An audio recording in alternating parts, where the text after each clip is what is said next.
দক্ষিণ দিনাজপুরের গঙ্গারামপুরে তৃণমূলের পার্টি অফিসে তৃণমূলের ফ্ল্যাগ খুলে সেখানে লাগিয়ে দেওয়া হলো বিজেপির ফ্ল্যাগ, এরকমই অভিযোগ। এবং তারপর ভাঙচুর চালানো হয়, আগুন ধরিয়ে দেওয়া হয় তৃণমূল অফিসের চেয়ার টেবিলে।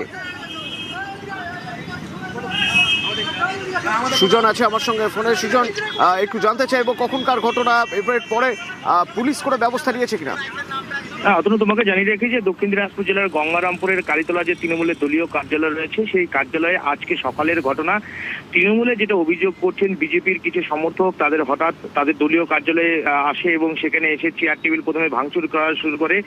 তার পরবর্তীতে কিন্তু জানলা দরজা যে সমস্ত আসবাবপত্র ছিল সেখানে ভাঙচুর চালানো হয়।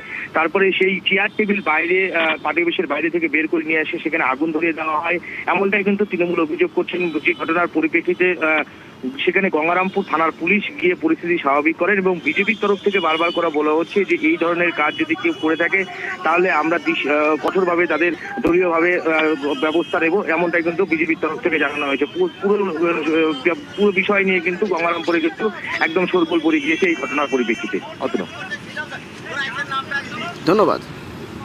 হঠাৎ করে জানতে পেরে চলে এসেছি, এই স্পটেই আছি। আমি প্রশাসনকে পর্যন্ত খবর দিয়েছি। বিজেপির কালচার এটা নয়। আমি গঙ্গারামপুর শহর মণ্ডল সভাপতি হিসেবে এর কঠোর প্রতিবাদ করছি এবং এই ঘটনার সঙ্গে যারা জড়িত আইনকে আমি বলবো আইনের রাস্তায় যেতে।